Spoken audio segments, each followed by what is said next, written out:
Waheguru Ji Ka Khalsa, Waheguru Ji Ki Fateh. Welcome to another episode of RajoanaTV. A professor, a scholarly teacher, often the senior most academic in a school, in a university or a college, the most highly accomplished and highly acclaimed members of staff, respected all across the board. This is what a professor is. Now, we're going to discuss another professor, a professor that the whole world has been talking about, and a lot of the things they've been talking about this professor has been quite generic. Now, here on RajoanaTV, we always try and offer you a different perspective on whatever we're talking about, and we're going to do the same for this professor. This professor's name is Professor Devinder P.Bhullar, somebody who India has deemed it necessary to execute, to end his life, and to kill him. We're going to look at some of the perspectives of the case and some of the perspectives of Professor Bhullar's life, and we want to come to some kind of logical conclusion. We're not going to go into too many of the legalities because people have been watching the TV and they've been hit hard with all the legalities. We want to give it a different perspective. So this is Professor Devinder P.Bhullar. He studied engineering at college and university and eventually became a professor at Ludhiana University. Now, this professor isn't like the professors that we know at university. This professor's life was quite different. It started off quite normal until in the 70s and the 80s, this dark cloud that loomed over Punjab. Professor Bhullar also became a victim to this. Now, Professor Bhullar had many students and he inspired many students. He imparted knowledge into them, he imparted morals, values into them. As a professor, innately, this is what his job was.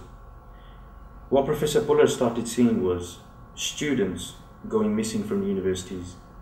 We've often talked about disappearances in Punjab and fake encounters where the police were state-sponsored and given promotions and cash for getting rid of as many Sikhs as they could. Now, what kind of Sikhs did they go for? Not only did they go for the villagers and the people in the towns, but the directive of Punjab police that ultimately came from Delhi was to get rid of as many students as you can, get rid of as many professors as you can. Why would they want to do that? Because if you can take the intellectual property out of a movement, you don't leave it with much. Professor Bhullar was a victim and a statistic of this. Professor Bhullar's students started going missing. Students who were like us, bright, they had great futures, but there was one problem with these students. They were being taught to think. These students, when they're taught to think, start analysing the society around them. This is what an education is. You analyse the society around you. What these students could see was police brutality on every corner. They could see a dual system in process, where the majority were treated in one way and the minority, i.e. the Sikhs, were treated in a completely different way.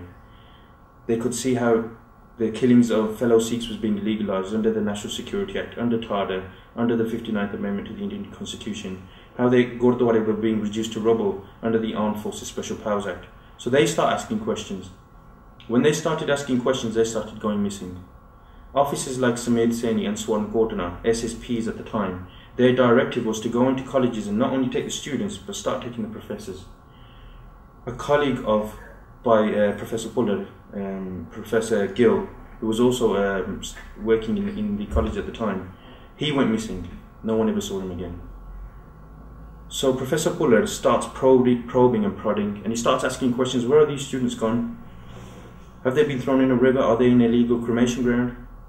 Are they in a torture centre? Are they in a police station? Are they at home? Are they missing? So he starts asking questions, and he doesn't get any answers. The problem with Professor Bhullar is he starts asking questions in the places that not many people did. And it alerted him to somebody called Sameed Saini, who was an SSP at the time, and is now Director General of Punjab Police. Sameed Saini realises that Professor Bhullar has got intelligence, is able to speak, is articulate, has got heart, has got courage. This is exactly the type of person we need to turn into a terrorist. We need to label him as a terrorist. So what does Sameed Saini do? To intimidate Professor Bhullar, he takes Professor Bhullar's dad and makes him disappear. Nobody knows how he was tortured, how he was killed, where he was thrown. Professor Bhullar's dad disappears. Professor Bhullar's two masters also disappear. Professor Bhullar's nephew then disappears. This is what life was for Professor Bhullar, a normal, educated man whose life had suddenly turned into hell. But he wasn't just a one-off. a great Sikh, Jaswant Singh Kalra, also had the same fate. He was a bank manager living a normal life until he started questioning the world around him. He started questioning, why are my fellow Punjabis and Sikhs being detained for no reason at all and then being thrown into rivers? He finds illegal cremation grounds. He starts poking and prodding when his own colleagues from the human rights organization he works for goes missing. What happens to Jaswant Singh Kalra? He becomes a victim of his very own project. He becomes a statistic. He also disappears. Professor Bhullar, exactly the same. And also, after seeing what Sumedh Saini had done to Joga Singh Kanpur's family, Joga Singh Kanpur was a human rights activist who was speaking vehemently against the state atrocities committed on the innocent people of Punjab. Sumedh Saini took it as his own personal mission to go into Joga Singh Kanpur's house, kill Joga Singh Kanpur, his wife, his sister and all his children, ranging from the age of 15 years old to 6 months. So Professor Bhullar also had these threats to his own wife and his own son. What does Professor Bhullar do? He flees to Germany to try and get away from the tyranny that was being unleashed on the people of Punjab. Now the German government, they give him shelter, and when it comes to the Indian authorities like that, we've got somebody called Professor Bhullar in Germany and we want to bring him back to India. They put in a permission to Germany. They say, look, we want Professor Bhullar back into India. The German government agree on the basis that he will be treated humanely and he will be treated fairly. Now the German government, not knowing how vile and how brutal the Indian establishment really is, they send Professor Bhullar packing back to India. On arrival in India, Professor Bhullar is treated the exact opposite of the way the German government thought he would be treated. Inhumane, unfairly, and quite brutal. A startling thing is, now I've talked about a professor, an accomplished academic, for a reason. Because there's one reason that the government of India are holding on to in the hope that they can execute Professor Bhullar is his confessional statement. Now let's look at the confessional statement. They are trying to tell us that a highly accomplished academic professor in a university, an engineering professor, signed a confessional statement with a thumbprint. Somebody who is imparting knowledge onto other people, somebody who is teaching other people how to read and write, can't sign his own statement. Why would they need to grab his thumb and force it onto the paper? Is it because it wasn't written by him? That's one point. The second point is this. It is illegal to use a confession made in a police station in many parts of India because they know what kind of tactics are used to get that confession. Police officers will use the most inhumane, torturous methods just to get a single confession. Punjab is one of the only states in India where a confession made to a police officer in police custody can be used as evidence in court. Why are we the only state where this can happen? What did Professor Bhullar go through? What untold stories, what untold horrors did he endure in that police cell? Why is this statement being used in court when he himself has said that this statement was made under duress? So that's another part of it, part of some of the legalities of Professor Bhullar's.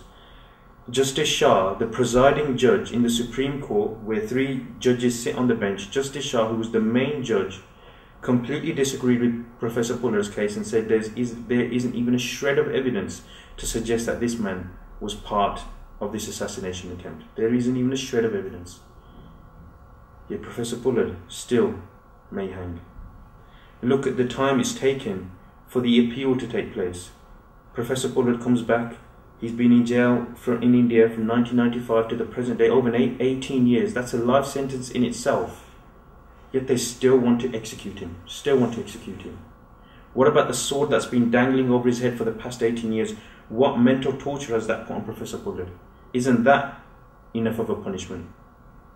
But we talk about punishment, and it's quite worrying when you look at the TV and you look at all these interviews that go on, especially some of our own leaders and some of the Sangat, and they'll go to Parliament and they'll get interviews, and people say, Edi saza maaf honi chahiye. You know, he should be forgiven, he should be pardoned, he should be given mercy. But you only ask for maafi when you've done something wrong. Well, the question I want to ask everybody who's watching this video is, what is Professor Bhullar supposed to have done wrong? Let's say, for instance, that out of those 133 people, every single one of them named Professor Bhullar. Let's say Justice Shah agreed with the fact that he should be executed. Let's say that Professor Bhullar himself said, yes, I did sign this confessional statement. I did try to kill Maninder Bitta. Let's say all this is true. How does a democratic country deal with somebody like that then? India is saying that we are a democratic country and we are a just nation. We are a moral people. Sikhs, like Professor Bhullar, however, and Bhai Rajoana and Bhai Hawara, are disgraceful, dreaded terrorists who want to rip India apart, and they've got no value for life. If this is the case, why are they not trying to get into the minds of these people to ask them what's wrong in your life? What is making you devise bombs to blow people up? What is making you take the law into your own hands? Look at the Birmingham riots that took place here over a year ago, nearly 2 years ago. To this day, there are official reports still being written. What made young men take to the streets, break shop windows, even kill people just to loot and rob? What was wrong with their lives that made them do that? The Hillsborough disaster, public inquiry. Why did the police fail in trying to protect the people who were trapped in the football ground? The shoe bomber who tried to blow himself up, Richard Reed. To this day, they try and psychologically profile him. What made a British citizen want to blow himself up, and along with British citizens? What was wrong in his life? What was in his head that made him do that? Why would he do that? This is how a just and moral society deals. This is how a just and moral country deals with dissent. In the case of Professor Bhullar, in the case of Bhai Balwant Singh Rajoana, in the case of Bhai Hawara, none of this has taken place. The British government didn't execute all those Birmingham rioters. They didn't execute Richard Reed. They didn't execute people who were involved in the Hillsborough inquiry. They went down and dug deep and saw what was in their psyche, what was in their mind. What India are doing is, when they capture people like Professor Bhullar, they want to execute them without even speaking to them about what was wrong in their life. There's no psychological profiling of Professor Bhullar. There's no delayering of his psyche to see what is in his mind, what is he thinking about, why has India suddenly become the enemy for him? What is wrong with this normal professor? Why would he switch on us like this?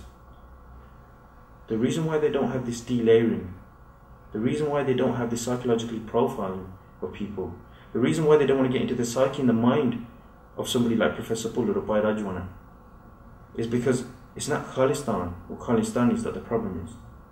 It's the ideals of the Khalsa. The Khalsa is the problem, which is why they don't want to dig deep. They don't want to ask too many questions.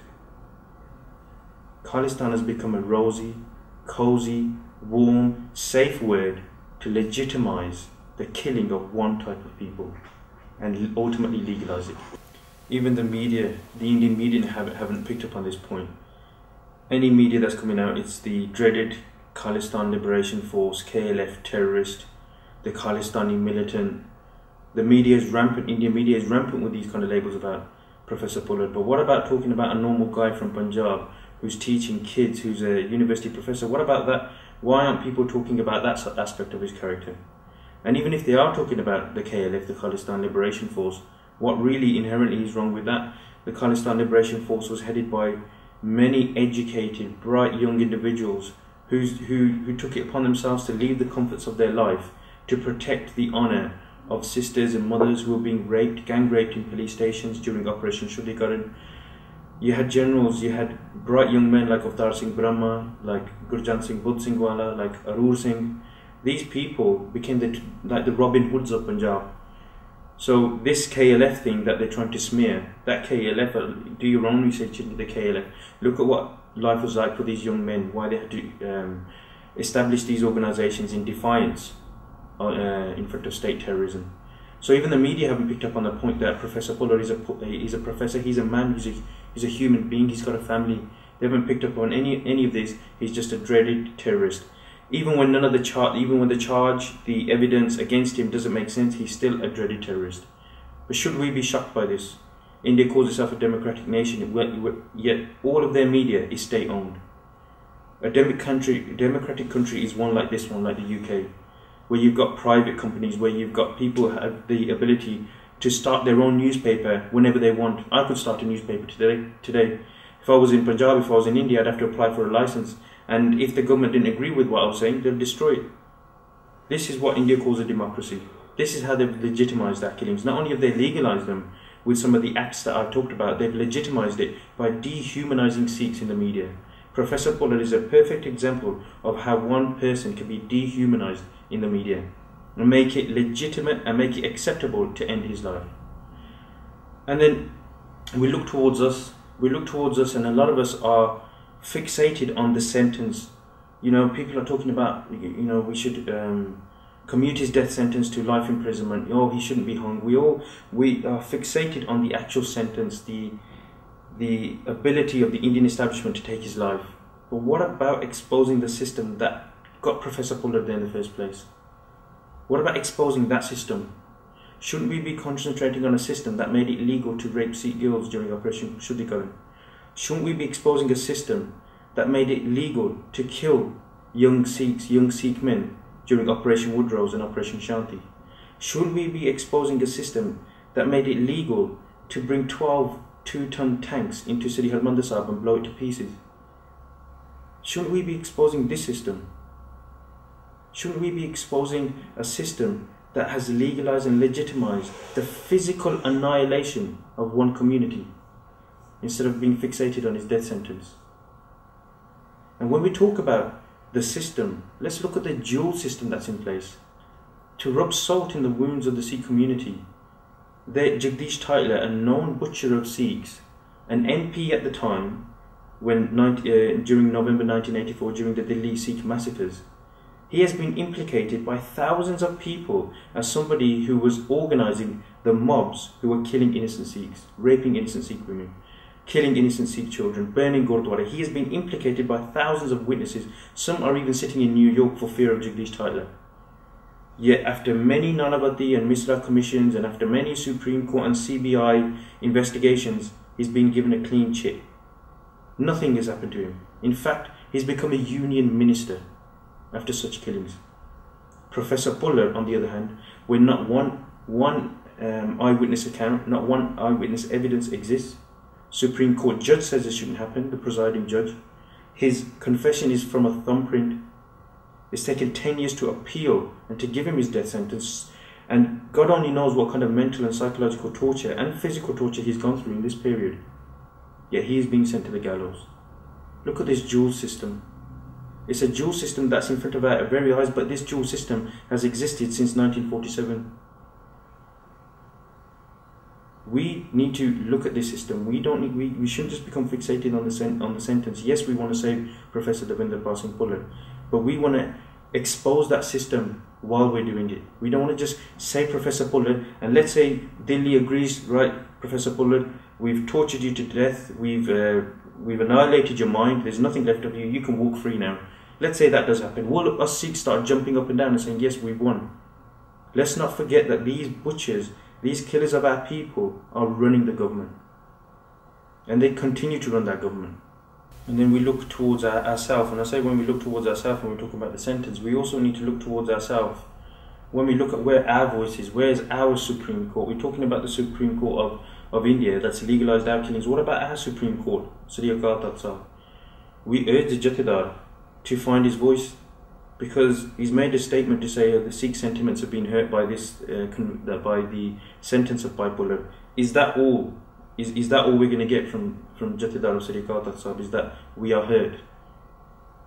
Professor Bhullar is a son of Sri Akal Takht Sahib. He's a victim of the Indian system. He's a son of Guru Gobind Singh. Is it not our duty, if we are taking to the streets in this country, trying to raise awareness and trying to bring an end to this this brutal system that India's got going on, where is the voice of Sri Akal Takht Sahib? We need to urge Sri Akal Takht Sahib Jathedar not only to get involved in P.Bhullar's case, but Pai Hawara's and Pai Rajoana's and all the other thousands who are still languishing in jail without even a charge. Forget a shred of evidence, they've not even been charged with anything. So we need to look towards ourselves, and then we need to clue ourselves up as well. We see many people now, they're saying Badal Sahab, The Badal Sahib is going to Delhi and he's going to talk to the Prime Minister Manmohan and he's going to ask for clemency. How quickly are we duped? How quickly are we fooled by people? Firstly, Badal Sahib. Why are we attaching the word Sahib to somebody like Badal, who from 1971 onwards has trampled on our graves, has trampled on our dead bodies to get where he is?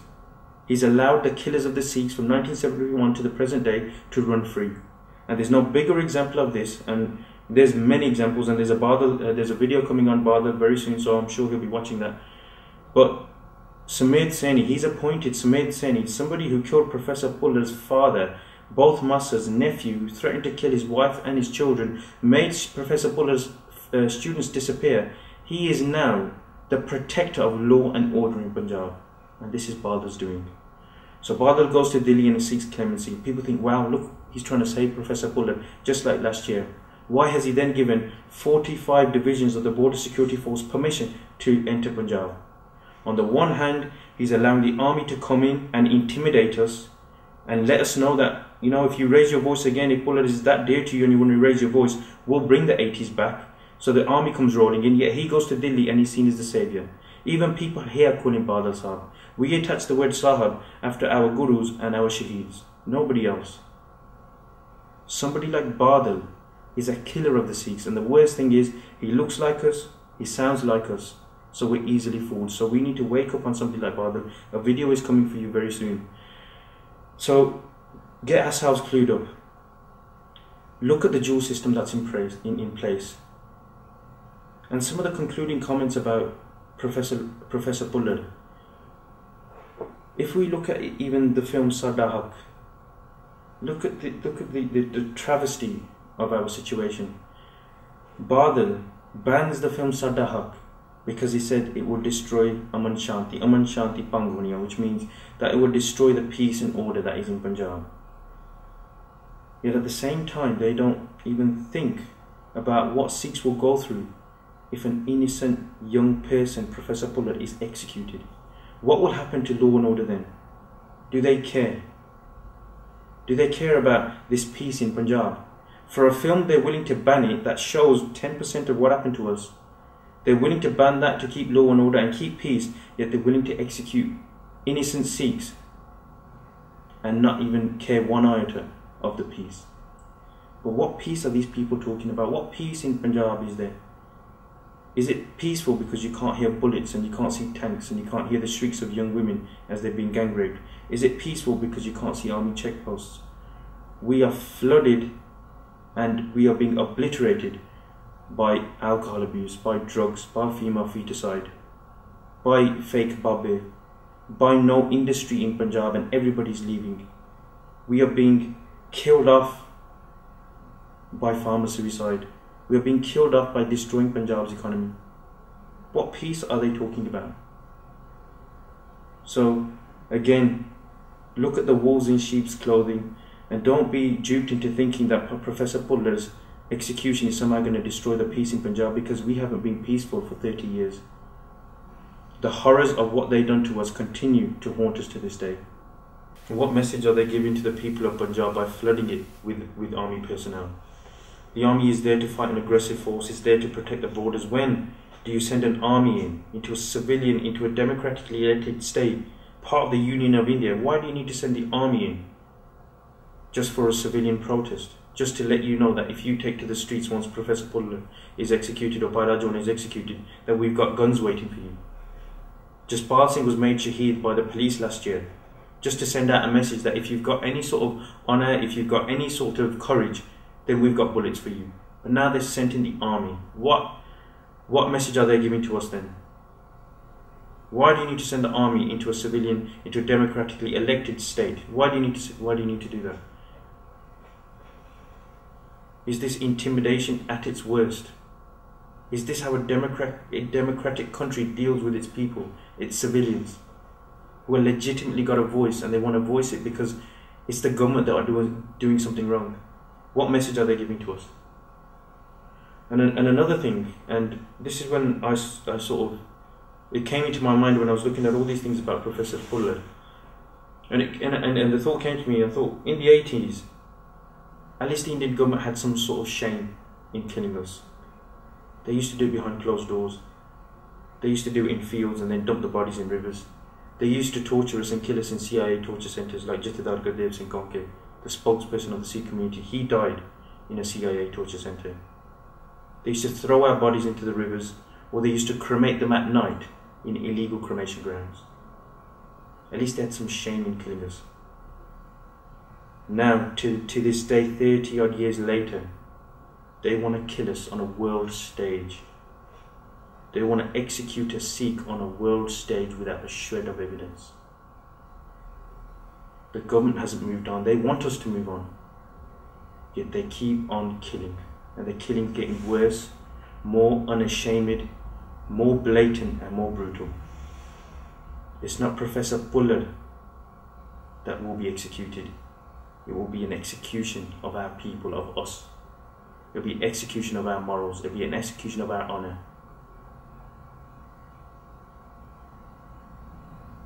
And to close, what we would say to India, this is the message we want to give to India from RajoanaTV, and I'm sure this is from everyone in the world. This is a message we give to you, India.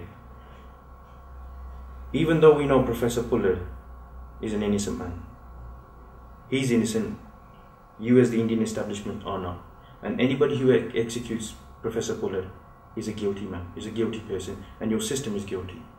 But what we will say to you is this: if you can bring back Professor Bhullar's father, if you can bring back his two Masud, if you can bring back his nephew, if you can bring back his best friend, if you can suddenly make all his students reappear, then hang him. Then hang Professor Bhullar. Waheguru Ji Ka Khalsa, Waheguru Ji Ki Fateh.